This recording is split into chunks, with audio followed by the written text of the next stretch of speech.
Siguen con nosotros, pues esos fueron nuestros reportajes, el 55 Plus Las Américas, como les comentaba en la sección de Hábitat, y también la ofrenda del Día de Muertos, ganadora de la categoría de expresión libre en la Casa de la Cultura de este 30º concurso estatal de ofrendas de Día de Muertos.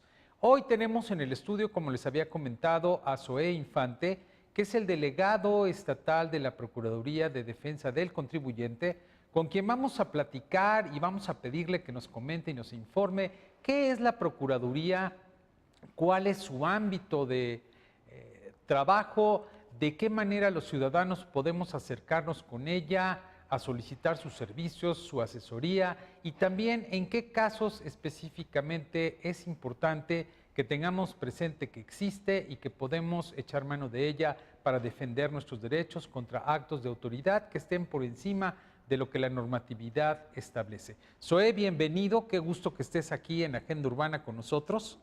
Gracias, Nico. Muchas gracias por la invitación. De entrada, ya tenía un rato que no nos encontrábamos de nuevo cuenta en espacios como este. Me da mucho gusto estar aquí presente. Y precisamente ya mencionabas algunas de las tareas sustantivas que tiene la platícanos un poco. Fíjate que nosotros, la Procuraduría de Defensa del Contribuyente, es el primer ombudsman fiscal en el país. Es decir, somos los defensores de los pagadores de impuestos.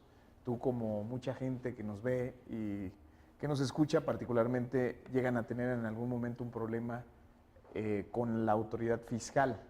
Puede ser desde el SAT, que es la más común, pero también la Secretaría de Finanzas y Administración del Gobierno del Estado fiscaliza, la gente lo conoce como rentas, también fiscaliza el Seguro Social, fiscaliza Conagua y fiscaliza Infonavit. Todas estas dependencias, cuando cometen, mencionabas muy bien, un acto de autoridad, en ese momento nosotros podemos entrar para defender a los pagadores de impuestos. Y bueno, la defensa inicia desde el primer contacto donde nos buscan, ya sea de manera presencial o incluso a través de todos los medios electrónicos. Hoy en día tú sabes que acceder a un correo electrónico, con una aplicación, a través del Facebook, el Twitter, etcétera, son mecanismos muy fáciles de contacto con nosotros, donde inmediatamente asesoramos a los pagadores de impuestos acerca de algún acto que quieran prevenir, pero también algún acto de autoridad que ya tengan en su haber como un problema sustancial. Y de la asesoría podemos transitar a la queja, a la representación legal, al acuerdo conclusivo, o alguien que es conocedor de la materia, contadores, abogados, nos pueden solicitar consultas especializadas para saber qué opinión tiene la Procuraduría de Defensa del Contribuyente al respecto de un tema en particular. Zoé, entiendo yo que a nivel federal y por supuesto a nivel local, la Procuraduría es relativamente joven. ¿Cuándo se formó a nivel federal y a partir de cuándo se crea aquí en Michoacán esta que entiendo es una delegación federal? Es correcto. Fíjate que nosotros empezamos a operar hace 6 años. A nivel nacional, antes se dio todo el proceso de conformación de la PRODECON a nivel nacional, sobre todo a través del Poder Legislativo. ¿Por qué el Poder Legislativo? Porque tanto el Congreso de la Unión como el Senado de la República aprobaron la ley orgánica de la PRODECON en el ámbito nacional. Sin embargo, el Ejecutivo se resistió a aceptar la Procuraduría de Defensa del Contribuyente. ¿Y eso por qué? Fíjate que fue un tema de Felipe Calderón Hinojosa, que no aceptó en su momento que existiera un ombudsman fiscal, como ya lo existía en España, en Estados Unidos, en países del primer mundo donde... Pues eso es así como muy soberbio, ¿no? Es como correcto. Pensar que todo acto de autoridad está perfectamente diseñado y perfectamente realizado y no atenta o no tiene la posibilidad de atentar contra los derechos fundamentales de la gente o ser un acto arbitrario, prepotente. Exacto. Entonces, en ese momento, mi jefa, la procuradora, lleva el asunto a un nivel superior, que es la Suprema Corte de Justicia de la Nación, para que si el legislativo ya lo había aprobado, el ejecutivo lo había vetado, entonces hubiera un tercer poder, el Poder Judicial, que al final nos dio la razón. Es decir, la Suprema Corte de Justicia de la Nación dijo, pues, bienvenida a una defensa de los contribuyentes, porque claro que existen actos de autoridad, como bien lo señalaste, de todas las que te mencioné. Oye, perdón, entonces quiere decir que la Procuraduría en su gestión y en su creación podría bien ser un, un acto que ejemplifique la división de poderes, lo que debiera ser la sana división de poderes y que operara de manera permanente. El legislativo aprueba, el ejecutivo se opone y viene a la Suprema Corte y dice, no, sí va, ¿no? Así es, Nico. De hecho, aparecimos como un ejemplo de cómo los tres poderes al final pueden generar un balance Claro. en la conformación de un órgano que, como al principio te lo mencioné, somos defensores del pueblo en materia fiscal, autónomos e independientes en términos del ejercicio también de la toma de decisiones, De la toma de decisiones, presupuestal, o sea, etcétera, autonomía técnica de gestión y administrativa. y administrativa. Completos. Completos. Entonces, eso nos permite a nosotros, de entrada, mi jefa, la procuradora, la licenciada Diana Bernal, llega a través de una elección en el Senado de la República.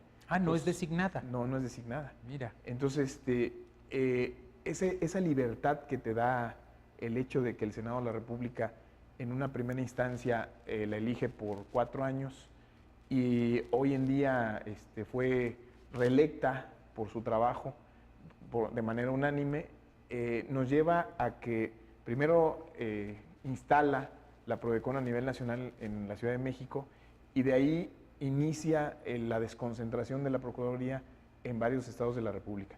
Nosotros iniciamos en el 2013. Sí, hace Nicolás, muy poquito tiempo.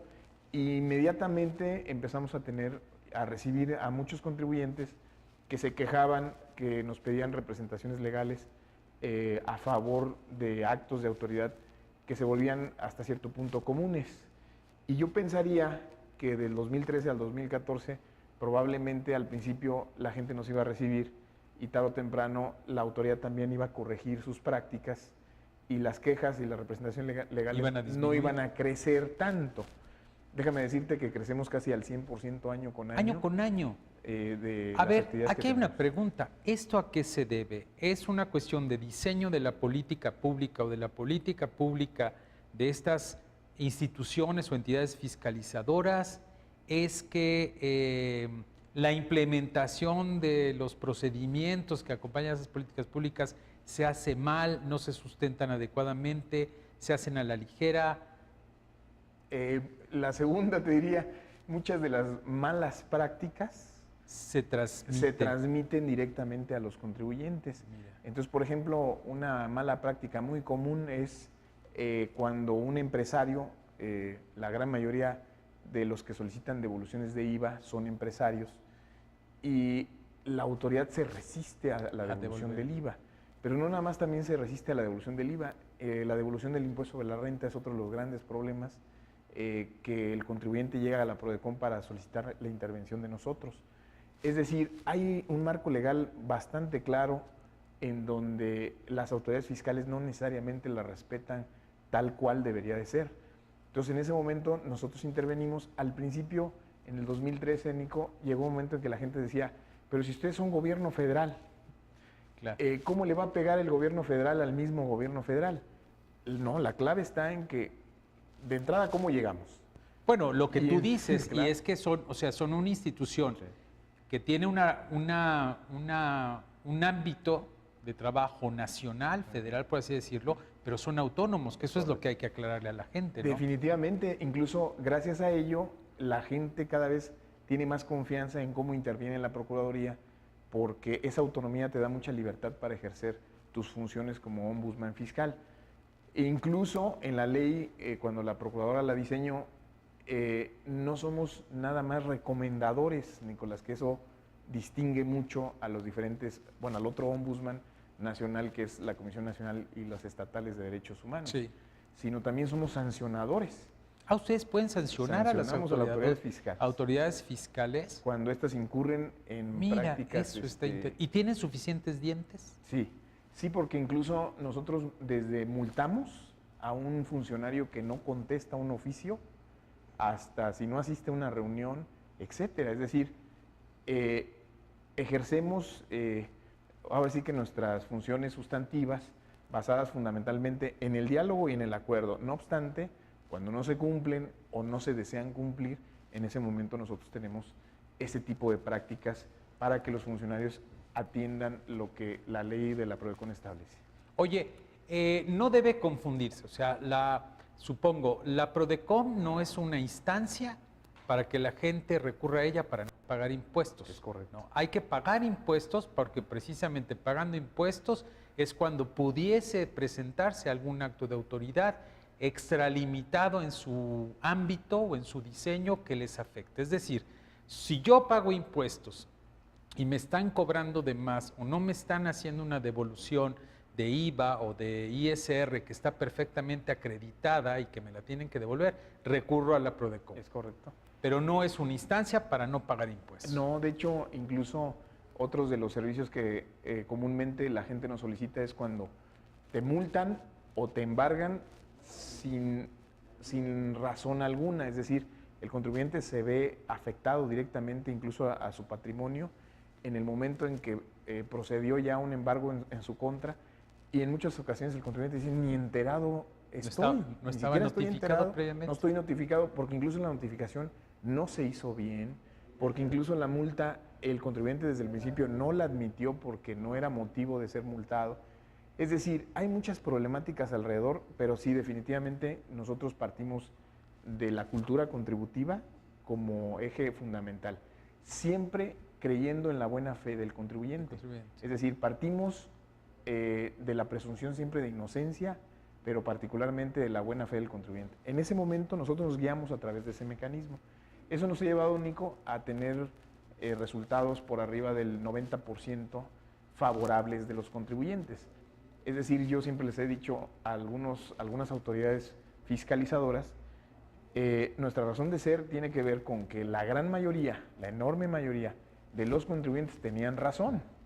Es decir, de cada 100, si 90 salen con un recurso favorable, significaba entonces, o luego entonces, que el contribuyente tenía la razón. Y que ellos, las autoridades fiscales, tienen que rediseñar o revisar sus protocolos, sus procedimientos, incluso hasta su personal, ¿no? Es correcto. Digo, no sé, capacitarlo, perfeccionarlo, porque entonces sus procedimientos están mal aplicados. Es correcto, ahí las malas prácticas, incluso del lado de la autoridad, yo creo que la Prodecom debe verse como aquel que evalúa, aquel que observa prácticas que incluso las mismas autoridades fiscales no conocían y que además pueden transformar. Digo, en un país democrático, o el que es al que aspiramos todos, con gobiernos más eficientes, correcto, con servidores públicos mucho más preparados, pues claro, claro que sí. Zoé, se nos acaba el tiempo, ha sido un gusto que estés por acá, espero no sea la última vez. Y de verdad, acérquese a la Prodecom, es de las cosas, yo no diría pocas, pero es quizá de las no tantas cosas muy buenas en términos de política pública que han sido diseñadas y han sido puestas en operación en nuestro país y aquí en el Estado. Felicidades, Zoé, te deseo mucho éxito y esta es tu casa. Gracias, muy amable, y solamente me resta decirles que las puertas de la Procuraduría siempre están abiertas, no nada más por la vía presencial, por la vía electrónica. Estamos a un costado del Templo de la Merced para lo que se les ofrezca, y ahí con mucho gusto. ¿Alguna página? Fíjate, www.prodecon.gov.mx, y el 40% de los servicios los hacemos vía electrónica también. Perfecto. O sea, están incluso aprovechando la tecnología para darle un mejor servicio a la ciudadanía, en este caso a los contribuyentes. ¿Ves? Llevo razón al decir que es de las cosas muy buenas que hay en este país. Gracias. Y que hay que impulsar y hay que utilizar, hay que aprovechar que existen si es que nos llegáramos a encontrar en una situación donde alguna autoridad en materia fiscal esté cometiendo un abuso respecto de nuestras contribuciones. Continuamos en Agenda Urbana, no se vayan, por favor. Gracias. Oye, pues padrito.